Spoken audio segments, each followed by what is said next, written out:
காத்திரு. ஒரு அழகான குடும்பம். அப்பா, அம்மா, மகன். அப்பா வியாபாரம் செய்து தன் வியாபாரத்தில் கிடைத்தவைகளை கொண்டு இந்த குடும்பத்திற்கு ஒரு ஆள் மூலம் தேவைகளை சந்தித்து வாழ்ந்து வந்தார். தன் மகன் இளைஞனான போது அந்த நகரத்தில் இருக்கும் மற்ற குழந்தைகளிடம் குதிரை இருந்ததை பார்த்து அவனுக்கும் குதிரை வாங்க வேண்டும் என்ற ஆசை வந்தது.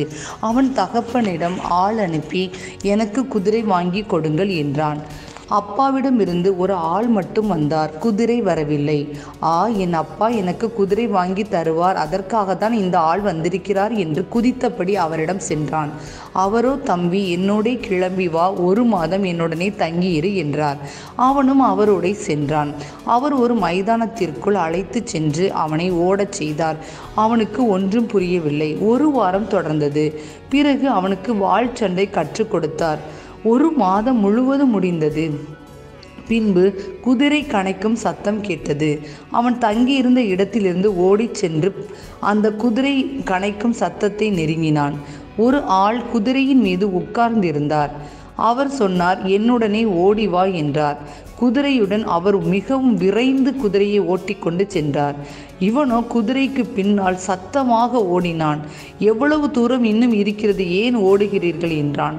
ஆனால் அந்த மனிதரோ குதிரையை நிறுத்தாமல் ஓட்டிக்கொண்டே போனார். ஒரு குறிப்பிட்ட தூரம் வந்தவுடன் அவர் குதிரையை நிறுத்தினார். குதிரையை நிறுத்தியவுடன் அவனுக்கு மிகவும் களைத்து போய்விட்டது. இனியாவது அவர் எனக்கு குதிரையை தருவார் என்றால் அவர் குதிரையை தருவதாக தெரியவில்லை. அவர், நான் உனக்கு சில முக்கியமானவைகளை கற்றுக் கொடுக்க வேண்டும் என்று சொல்லி 1 மாதம் முழுக்க நீ என்னுடனே தங்க வேண்டும் என்று சொல்லி எலும்பு முறிவிற்கும் தசை பிடிப்பிற்கும் மருத்துவம் பார்ப்பதையும் காயங்களுக்கும் விஷக்கடிகளுக்கும் மருந்துகள் எப்படி பயன்படுத்த வேண்டும் என்பதையும் கற்றுக் கொடுத்தார். 1 மாதமும் முடிந்தது. சரி தம்பி, நீ போகலாம் என்று சொல்லிவிட்டு குதிரையுடன் போய்விட்டார். இவனுக்கு அழுகையாக வந்தது. இதுவும் போச்சா? என் அப்பாவை போல ஒரு கொடுமைக்காரர் இருக்கவே முடியாது. குதிரை கேட்டால் வாங்கி கொடுப்பேன், இல்லை இல்லை என்று சொல்ல வேண்டியது தானே. அதற்கு பதிலாக 2 மாதங்கள் என்னை நாயா பேயாய் அலைய வைக்கிறாரே என்று தன் தந்தையை குறை கூறி கொண்டான். சில மாதங்கள் கழிந்தன. ஒரு நாள் வாசலில் குதிரை கனைக்கும் சத்தம். ஆரவாரம் இல்லாமல் வெளியே சென்று பார்த்தான். அவன் கண்ட காட்சி அதிர வைத்தது. வெளியே நின்றிருந்தது அப்பா. அவருடன் அழகான ஒரு வெள்ளை குதிரை. அதுவும் அவன் கேட்ட மட்ட குதிரை அல்ல, உயர்தர அரேபிய குதிரை. அப்பாவை கட்டி கொண்டு அழுதான். அவரிடம் கேட்டான், இதை ஏன்பா முதலிலே கொடுக்கல? தேவையில்லாத காரியங்களெல்லாம் என்னை ஏன் செய்ய வச்சிங்க என்று கேட்டான். அப்பா அவன் நெற்றியில் முத்தமிட்டு சொன்னார், நீ கேட்பது மட்ட குதிரை, நான் என் பிள்ளைக்கு கொடுக்கவிருப்பது உயர் ஜாதி குதிரை. ஆனால் அதை வைத்து நிர்வகிக்க உனக்கு பயிற்சி வேண்டும். குதிரை ஓடி போனால் ஓடி பிடிக்கும். யாராவது குதிரையை கவர்ந்து கொள்ள உன்னிடம் வந்தால் அவர்களிடமிருந்து உன்னை காத்து கொள்ளுவதற்கு தற்காத்து களையும். ஆளில்லாத இடத்தில் உனக்கு குதிரைக்கோ உனக்கோ அடிபட்டு கொண்டால் அதை சமாளிப்பதற்கு வைத்திய முறைகளும் உனக்கு தெரிய வேண்டும் என்பதற்காகவே இவைகளை நான் உனக்கு கற்றுக் கொடுத்தேன் என்றார். இப்போது நீ முற்றிலும் தகுதி உள்ளவன். நான் செய்தலின் ஏதேனும் தவறு உள்ளதா என்று தகப்பன் கேட்டார்.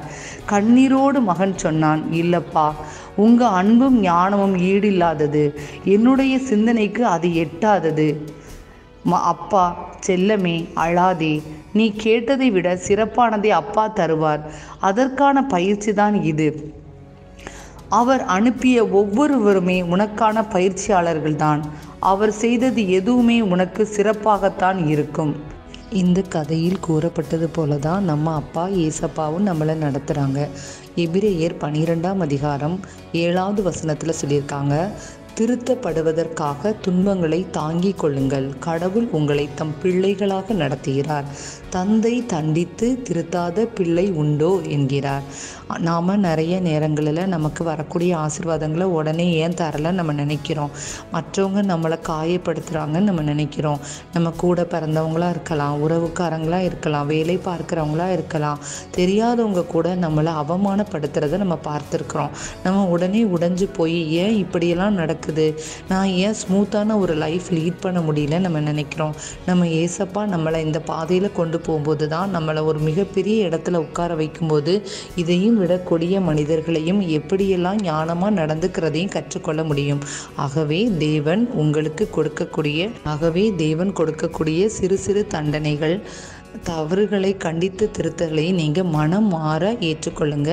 ஏசப்பா உங்களுக்காக மிகப்பெரிய அற்புதமான ஒரு காரியம் வச்சிருக்காரு. சீக்கிரம் பெற்றுக்கொள்வீங்க. இவைகளை பெற்றுக்கொள்ள நாம் சந்தோஷமாக தேவனோடு நடப்போம்.